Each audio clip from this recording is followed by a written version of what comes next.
കേരളത്തിൽ BJP ആണോ ഭരിക്കുന്നത്, അദാനി സൂപ്പർ ഗവൺമെന്റ് ആണോ? ഈ രണ്ട് പരാമർശങ്ങൾ അദ്ദേഹം നടത്തുകയുണ്ടായി. എന്നുവെച്ചാൽ അദാനി കരുതുന്നത് കേരളത്തിൽ BJP ആണോ ഭരിക്കുന്നത്. അതിന്റെ വിശദീകരണത്തിൽ അദ്ദേഹം പറഞ്ഞു, BJP ഭരിക്കുന്ന സംസ്ഥാനങ്ങളിലാണ് ഇതേപോലെ അദാനി വിചാരിക്കുന്നത് അതേപോലെ നടക്കുന്നത്. അപ്പോ അതിന്റെ അടിസ്ഥാനത്തിൽ കേരളത്തിൽ BJP സർക്കാർ ഭരിക്കുന്നു എന്ന് ചോദിക്കുമ്പോൾ AICC സംഘടനാ സെക്രട്ടറിക്ക് പോലും ഇപ്പോ കേരളത്തിലെ അനുഭവങ്ങളുടെ അടിസ്ഥാനത്തിൽ BJP ആണോ ഭരിക്കുന്നത് എന്ന് സംശയം വരുന്നു എന്നാണ് അതിൽ നിന്ന് മനസ്സിലാക്കേണ്ടത്.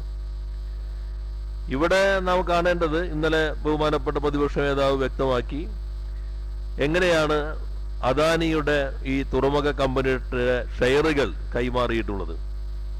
കരാർ വ്യവസ്ഥയെ പൂർണ്ണമായി ലംഘിച്ചുകൊണ്ടാണ് അദാനി ഷെയറുകൾ മെഡിറ്ററേനിയൻ ഷിപ്പിംഗ് കമ്പനിക്ക് വേണ്ടി കൈമാറിയിട്ടുള്ളത്. 49% ഷെയറുകൾ 13,200 കോടി രൂപയുടെ കൈമാറ്റം നടന്നിരിക്കുന്നു. സഭയിൽ മുഖ്യമന്ത്രി പറഞ്ഞത് ഞങ്ങൾക്കൊന്നും അറിയില്ല എന്നാണ്. എന്നാൽ കമ്പനി അധികൃതർ വ്യക്തമാക്കിയിട്ടുള്ളത് അനൌദ്യോഗികമായി അറിയിച്ചു എന്നുള്ളതാണ്. അത് ശരിവയ്ക്കുന്ന രൂപത്തിലുള്ള പ്രതികരണമാണ് ഇന്നലെ മുഖ്യമന്ത്രിയുടെ ഓഫീസിൽ നിന്ന് ഉണ്ടായിട്ടുള്ളത്. നിലവിലുള്ള കരാർ അനുസരിച്ച് പ്രയർ അപ്രൂവൽ വേണം, മുൻകൂർ അനുമതി വേണമെന്ന് കൃത്യമായി നിഷ്കർഷിച്ചിട്ടുള്ള അല്ലെങ്കിൽ കൃത്യമായ വ്യവസ്ഥയുള്ള സാഹചര്യത്തിൽ സെബിയിൽ ഈ എഗ്രിമെന്റിലേക്ക് എത്തി എന്ന് പറഞ്ഞ് സമർപ്പിച്ചതിന് ശേഷവും കേരളത്തിന്റെ മുഖ്യമന്ത്രി അസംതൃപ്തി പ്രകടിപ്പിച്ചു എന്നുള്ളതാണ്. അപ്പൊ നിയമവിരുദ്ധമായ ഒരു കാര്യം നടന്നിരിക്കുന്നു. കരാർ വ്യവസ്ഥകളുടെ പരസ്യമായ ലംഘനം അടക്കുമ്പോ ഒരു അസംതൃപ്തി എന്ന വാക്കുകൊണ്ടാണോ അതിനെ പരാമർശിക്കേണ്ടത്?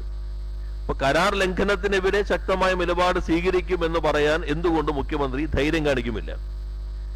രണ്ട്, അദ്ദേഹം പറഞ്ഞത് ഇത് സംബന്ധിച്ച് ഗവൺമെന്റ് എല്ലാ വശവും പരിശോധിച്ച് തീരുമാനമെടുക്കും. അതിലാണ് നാം വളരെ ഗൗരവമായി കാണേണ്ടത്. ഇപ്പോ ഇവർ കൊടുത്ത എംപവേർഡ് കമ്മിറ്റി പരിശോധിക്കും. തുറമുഖ വകുപ്പ് കൈകാര്യം ചെയ്യുന്നത് മുഖ്യമന്ത്രിയാണ്. തുറമുഖ സെക്രട്ടറി മുഖ്യമന്ത്രിയുടെ സെക്രട്ടറി കൂടിയാണ്. ഇങ്ങനെ ഒരു കരാർ വരുമ്പോ അതിന്റെ ആദ്യത്തെ പരിശോധന എംപവേർഡ് കമ്മിറ്റി നടത്തിക്കഴിഞ്ഞാൽ അത് സ്വാഭാവികമായിട്ടും തുറമുഖ വകുപ്പിന്റെ കയ്യിലേക്ക് വരും. തുറമുഖ സെക്രട്ടറി രത്തൻ കേൽക്കർ പരിശോധിക്കും. രത്തൻ കേൽക്കർ പരിശോധിച്ചിട്ട് തുറമുഖ മന്ത്രി ശ്രീ VD സതീശന് കൊടുക്കും. തുറമുഖ മന്ത്രി പരിശോധിച്ചിട്ട് മുഖ്യമന്ത്രി VD സതീശന് കൊടുക്കും. എന്തെങ്കിലും ഭരണപരമായ സംശയങ്ങൾ ഉണ്ടെങ്കിൽ മുഖ്യമന്ത്രി VD സതീശൻ അദ്ദേഹത്തിന്റെ സെക്രട്ടറി രത്തൻ കേൽക്കർ കൊടുക്കും. അത് കഴിഞ്ഞാൽ അടുത്ത ഘട്ടം ധനപരമായ ബാധ്യതകൾ എന്തെങ്കിലും ഉണ്ടോ എന്ന് പരിശോധിക്കലായിരിക്കും. അപ്പൊ മുഖ്യമന്ത്രി നേരെ ധനകാര്യ വകുപ്പ് മന്ത്രി ശ്രീ VD സതീശന് കൊടുക്കും. ധനകാര്യ വകുപ്പ് അത് പരിശോധിച്ചിട്ട് മുഖ്യമന്ത്രി VD സതീശന് കൊടുക്കും. മുഖ്യമന്ത്രി VD സതീശൻ അത് പരിശോധിച്ചിട്ട് നിയമപരമായിട്ടുള്ള സ്റ്റാറ്റസ് എന്താണ്, നിയമപരമായിട്ടുള്ള വശങ്ങൾ എന്താണ് എന്ന് പരിശോധിക്കാൻ നിയമവകുപ്പ് മന്ത്രി VD സതീശന് കൊടുക്കും. നിയമവകുപ്പ് മന്ത്രി VD സതീശൻ പരിശോധിച്ചിട്ട് മുഖ്യമന്ത്രി VD സതീശന് കൊടുക്കും. മുഖ്യമന്ത്രിക്ക് ഏതെങ്കിലും ഘട്ടത്തിൽ സംശയങ്ങൾ വന്നു കഴിഞ്ഞാൽ നേരെ മുഖ്യമന്ത്രിയുടെ സെക്രട്ടറി രത്തൻ കേൽക്കർക്ക് കൊടുക്കും. അപ്പൊ ഇതാണ് കിട്ടുണ്ണിയാരുടെ അടിയന്തരം എന്ന് പറയുന്ന പോലെ തന്നെ എല്ലാ കാര്യങ്ങളും ഒരു വ്യക്തി തന്നെ പരിശോധിക്കുന്നു. കേരളത്തിന്റെ ചരിത്രത്തിൽ ആദ്യമായിട്ടാണ് നിയമവകുപ്പ്, ധനകാര്യ വകുപ്പ്, പൊതുഭരണ വകുപ്പ് ഒരു മുഖ്യമന്ത്രി തന്നെ കൈകാര്യം ചെയ്യുന്നത്. നമ്മുടെ ഭരണനിർവഹണ സംവിധാനത്തിൽ നിയമവകുപ്പും ധനകാര്യ വകുപ്പും പൊതുഭരണ വകുപ്പും ഇൻഡിപെൻഡന്റ് ആയ വകുപ്പുകളാണ്. ബാക്കി എല്ലാ വകുപ്പിലെയും ഉദ്യോഗസ്ഥന്മാരെ നിയോഗിക്കാനുള്ള, മാറ്റം ചെയ്യാനുള്ള അധികാരമുള്ളത് പൊതുഭരണ വകുപ്പിലാണ്.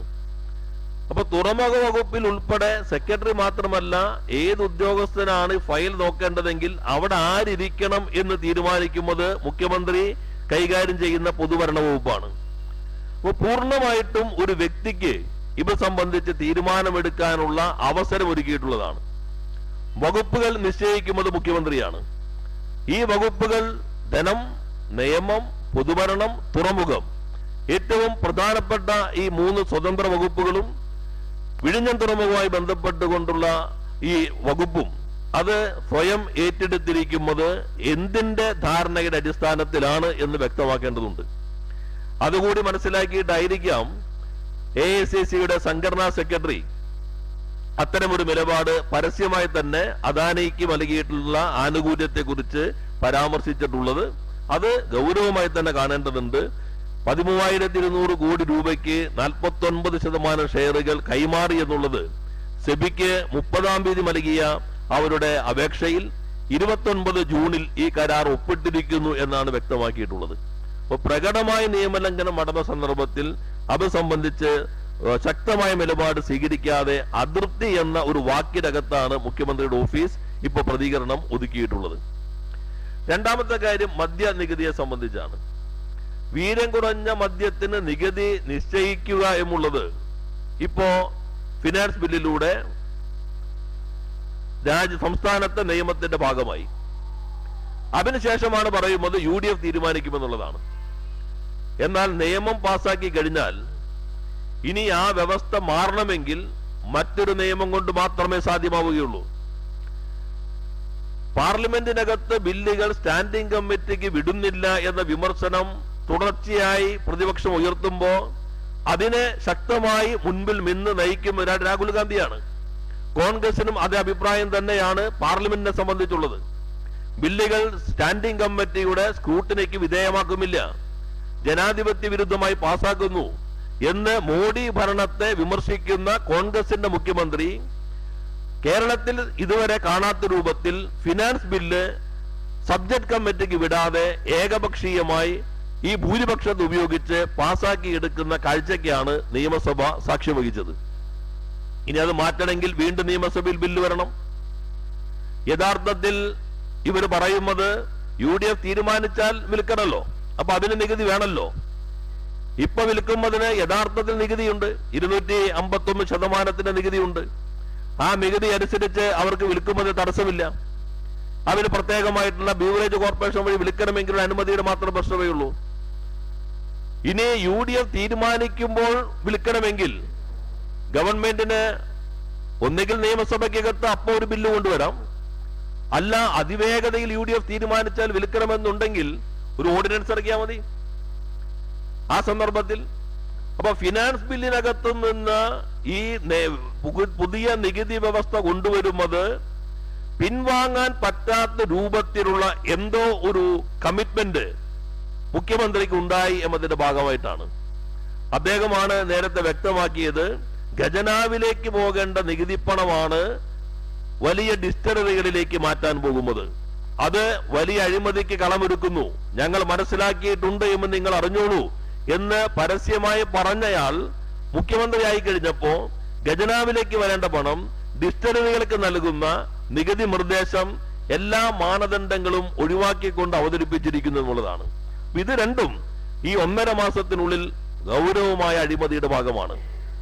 മൂന്നാമത്തെ ശ്രീ KC വേണുഗോപാൽ സംശയിക്കുന്നത് BJPയുടെ ഭരണമാണോ എന്ന് സംശയിക്കുന്ന ഒരു കാരണം അദ്ദേഹത്തിനും കൂടി വളരെ അടുപ്പമുള്ള KPCC സെക്രട്ടറി തെരഞ്ഞെടുപ്പ് കമ്മീഷന്റെ നിയമനത്തെ സംബന്ധിച്ച് ചില സംശയങ്ങൾ ഉന്നയിച്ചിട്ടുണ്ട്.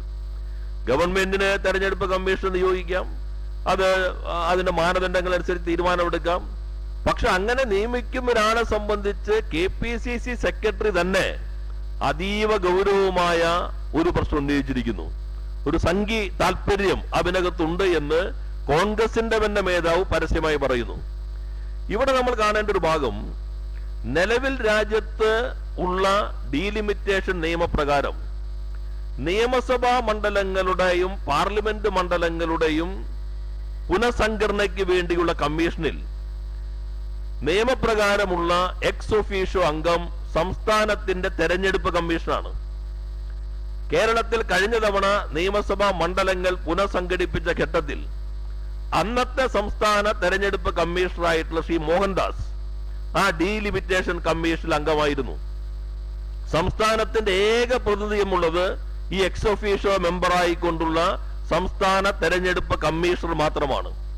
അപ്പൊ അത്രമാത്രം ഗൗരവമുള്ള, ഇപ്പോ സെൻസസ് കഴിയുന്നു, ഡീലിമിറ്റേഷൻ ബില്ല് പാർലമെന്റിലേക്ക് കൊണ്ടുവരാൻ പോകുന്നു, ഡീലിമിറ്റേഷനിലേക്ക് പോകുമെന്ന് BJP പറയുന്നു. ആ ഡീലിമിറ്റേഷൻ നിശ്ചയിക്കുന്ന കമ്മീഷനിൽ എല്ലാ സംസ്ഥാനങ്ങളുടെയും ഒരു പ്രതിനിധിയായി അതാത് സംസ്ഥാനങ്ങളെ കുറിച്ച് തീരുമാനിക്കുമ്പോൾ എക്സ് ഒഫീഷ്യോ അംഗമായിട്ടുള്ളത് തെരഞ്ഞെടുപ്പ് കമ്മീഷനാണ്. ആ തെരഞ്ഞെടുപ്പ് കമ്മീഷൻ നിയമിക്കുമ്പോ ഘട്ടത്തിൽ കോൺഗ്രസിൽ നിന്ന് തന്നെ ഒരു സംഘീയ ബന്ധം ആക്ഷേപിക്കുന്നു. നേരത്തെ LDF ഗവൺമെന്റ് ഉള്ളപ്പോ ജില്ലാ ജഡ്ജിയായിട്ടുള്ള നിലവിലെ ലോ സെക്രട്ടറിയുടെ പേര് മന്ത്രിസഭ അംഗീകരിച്ച് സമർപ്പിച്ചപ്പോ അത് സംബന്ധിച്ച് തീരുമാനമെടുക്കാതിരുന്ന ഗവർണർ ഇവ സംബന്ധിച്ച് അതിവേഗതയിൽ ഡിജിറ്റൽ സിഗ്നേച്ചർ വഴി ഇവന് അനുമതി നൽകിയിരിക്കുന്നു. അപ്പൊ ഡീലിമിറ്റേഷൻ ഉൾപ്പെടെ കേരളത്തിലെ അസംബ്ലി മണ്ഡലങ്ങളുടെയും ലോകസഭാ മണ്ഡലങ്ങളുടെയും ഘടന ഏതായിരിക്കണമെന്ന് തീരുമാനിക്കുന്ന സംവിധാനത്തിലേക്ക് വരാനിരിക്കുന്ന ഒരാളെ രാഷ്ട്രീയമായ ഒരു പരിശോധന, ഒരു മതനിരപേക്ഷ സ്വഭാവം ഉണ്ടോ എന്ന് കൂടി പരിശോധിക്കാതെ നിയമിച്ചിരിക്കുന്നു എന്ന് കോൺഗ്രസിന്റെ തന്നെ സെക്രട്ടറി പരസ്യമായി പറഞ്ഞിട്ടും അത് സംബന്ധിച്ച് മുഖ്യമന്ത്രി പ്രതികരിച്ചിട്ടില്ല. എന്ന് മാത്രമല്ല, വൈസ് ചാൻസലർമാരുടെ താൽക്കാലിക നിയമനം അതെല്ലാം BJPയുമായി ബന്ധപ്പെട്ട ആളുകളായ സന്ദർഭത്തിൽ ഇതുവരെയും കേരളത്തിന്റെ മുഖ്യമന്ത്രി തന്റെ പ്രതികരണം എല്ലാത്തും എന്നോട് ചോദിച്ചോളൂ, ഞാൻ നിങ്ങളുടെ മുൻപിൽ ഇരുന്ന് തരുമല്ലോ എന്ന് പറഞ്ഞിരുന്ന ഒരാൾ അത് സംബന്ധിച്ച് ഒരു പ്രതികരണവും ഇതുവരെ നടത്തിയിട്ടില്ല. അപ്പൊ ശ്രീ വേണുഗോപാൽ ആനുഷംഗികമായി പറഞ്ഞ കാര്യം ശരിയാണ് എന്നതാണ് ഈ അനുഭവങ്ങളാകെ തെളിയിക്കുന്നത്. PM ശ്രീയിലും അത് വ്യക്തമായി. അപ്പൊ അത്തരം കാര്യങ്ങൾ കേരളീയ സമൂഹം ഗൗരവത്തിൽ ചർച്ച ചെയ്യേണ്ടതുണ്ട് എന്നാണ് സൂചിപ്പിക്കാനുള്ളത്.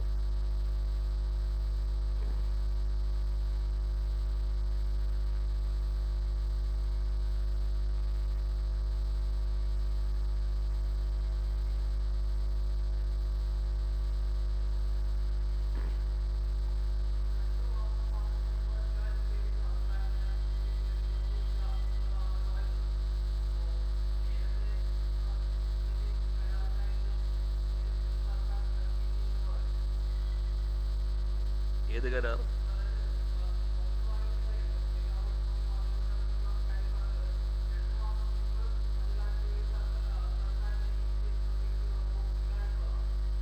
അല്ല, അത് 2 മാസത്തിന് മുമ്പ് തന്നെ കാര്യങ്ങൾ നടന്നു പോകുന്നല്ലേ ചാർട്ടർ ചെയ്ത വിമാനെല്ലാം പറയുന്നത്. കാരണം ഇടതുപക്ഷം വന്നു കഴിഞ്ഞാൽ ഇത്തരം കാര്യങ്ങൾ നടക്കാൻ ഇടയില്ല എന്നത് മനസ്സിലാക്കിയ ശക്തികളായിരിക്കുമല്ലോ നേരത്തെ ചർച്ച തുടങ്ങിയിട്ടുണ്ടാവുക. ഇപ്പോ സെബിക്ക് കൊടുത്തതായി പുറത്തു വന്ന രേഖകൾ പറയുന്നത് 30-ാം തീയതി കൊടുത്തിരിക്കുന്നു. തൊട്ട് തലേ ദിവസമാണ് എഗ്രിമെന്റ് ഒപ്പുവെച്ചിരിക്കുന്നത്. അപ്പോ ഞങ്ങൾക്കൊരു ബന്ധമില്ലെങ്കിൽ ഇവരെന്ത് ചെയ്യണം? നിയമവിരുദ്ധമായി നടന്നിരിക്കുന്നു, ഞങ്ങൾ ഇത് അനുവദിക്കുന്ന പ്രശ്നമില്ല എന്ന് പറയേണ്ടതല്ലേ? പ്രൊസീജിയർ അനുസരിച്ച് വരട്ടെ. സെബിക്ക് കൊടുക്കുന്നതിന് മുൻപ് ഗവൺമെന്റിന്റെ പ്രയർ അനുമതിക്ക് എത്തേണ്ടതായിരുന്നു, അത് പാലിച്ചിട്ടില്ല. അപ്പൊ അതുകൊണ്ട് ആ അപേക്ഷ പിൻവലിക്കണം, ബാക്കി കാര്യങ്ങളിലേക്ക് പോകണം എന്ന് പറയേണ്ടതില്ലേ? പിന്നെ കോൺഗ്രസിന്റെ അഖിലേന്ത്യാ നേതൃത്വം ഉൾപ്പെടെ പരിശോധിക്കേണ്ടത്, ഞാൻ നേരത്തെ പറഞ്ഞ പോലെ തുറമുഖം പരിശോധിക്കുന്നു, മുഖ്യമന്ത്രി കാണുന്നു, ധനവകുപ്പിലേക്ക് അയക്കുന്നു, അതും ധനമന്ത്രി എന്ന മുഖ്യമന്ത്രി കാണുന്നു, അത് നിയമവകുപ്പിലേക്ക് അയക്കുന്നു, അത് നിയമമന്ത്രി എന്ന മുഖ്യമന്ത്രി കാണുന്നു, അങ്ങനെ വീണ്ടും മുഖ്യമന്ത്രിയിലേക്ക് എത്തി, വേണമെങ്കിൽ മന്ത്രിസഭയിലേക്ക് അയക്കുന്നു. അപ്പൊ മുഖ്യമന്ത്രിയുടെ താല്പര്യം എല്ലാ വകുപ്പുകളിലെയും സാധാരണ ചെക്ക് ആൻഡ് ബാലൻസ് എപ്പോഴും ഉണ്ടാവും. വിവിധ വകുപ്പുകൾ, വിവിധ മന്ത്രിമാർ, വിവിധ സെക്രട്ടറിമാർ കൈകാര്യം ചെയ്യുമ്പോൾ അത് സംബന്ധിച്ച സൂക്ഷ്മമായൊരു പരിശോധന കൂടി ഭരണനിർവഹണത്തിന്റെ പ്രൊസീജിയറുകൾ ഉറപ്പുവരുത്തുന്നുവെങ്കിൽ അത് പൂർണ്ണമായും ഒറ്റ വ്യക്തിയിലേക്ക് കേന്ദ്രീകരിച്ചിരിക്കുന്നു എന്നാണ് നമ്മൾ ഇതിനകത്ത് കാണേണ്ട പ്രധാനപ്പെട്ട വസ്തുത എന്നുള്ളത്.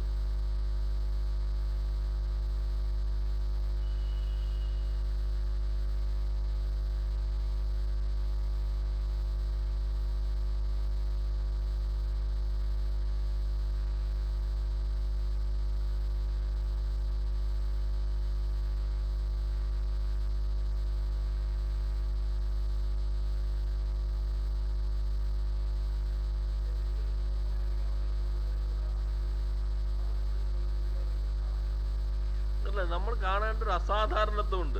കേരളത്തിന്റെ തുറമുഖങ്ങൾ, 17 ചെറുകിട തുറമുഖങ്ങൾ, നമ്മുടെ വല്ലാർപാടം കണ്ടെയ്നർ ട്രാൻസ്ഷിപ്മെന്റ്, വിഴിഞ്ഞം തുറമുഖം, ഇതെല്ലാം നന്നായി ഉപയോഗിക്കേണ്ടതാണെന്ന കാര്യം ആർക്കും തർക്കമില്ല. ഇപ്പൊ ഞങ്ങൾ വിഴിഞ്ഞം കോൺക്ലേവ് നടത്തിയല്ലോ സഭയിൽ. അദ്ദേഹം ഇപ്പൊ ഈ മെഡിറ്ററേനിയൻ ഷിപ്പിംഗ് കമ്പനിയുടെ ആളുകളുണ്ടല്ലോ അവിടെ.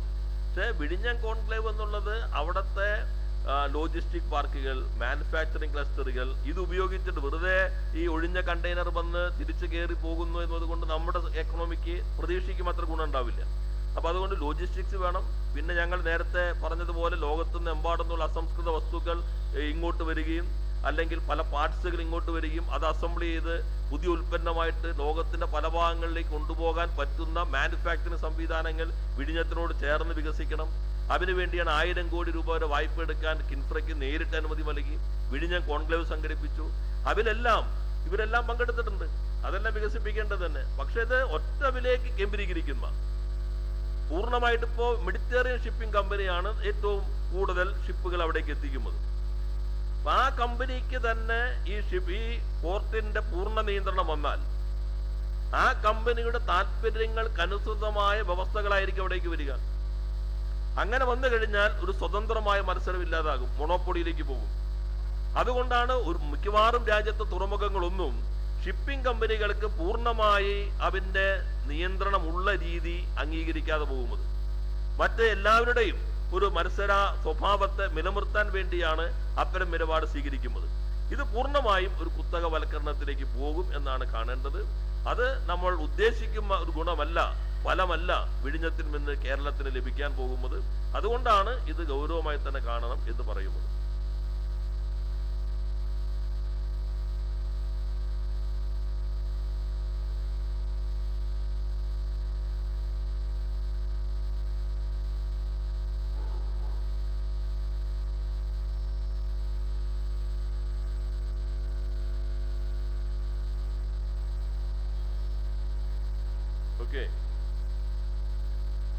അതുപോലെ തന്നെയാണ് തൊഴിലുറപ്പ് പദ്ധതി. ഇപ്പൊ മാറിയല്ലോ, പുതിയ സംവിധാനം വന്നു.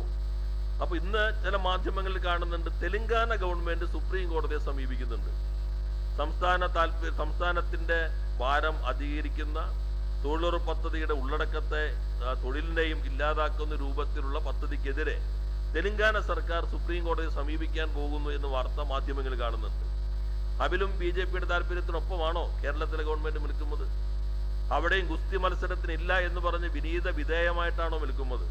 അതോ കേരളത്തിന്റെ താല്പര്യം ഉയർത്തിപ്പിടിച്ചുകൊണ്ട് സാധ്യമായ നിയമ നടപടികളിലേക്ക് പോകുമോ? അത് ഗവൺമെന്റ് വ്യക്തമാക്കേണ്ടതുണ്ട്.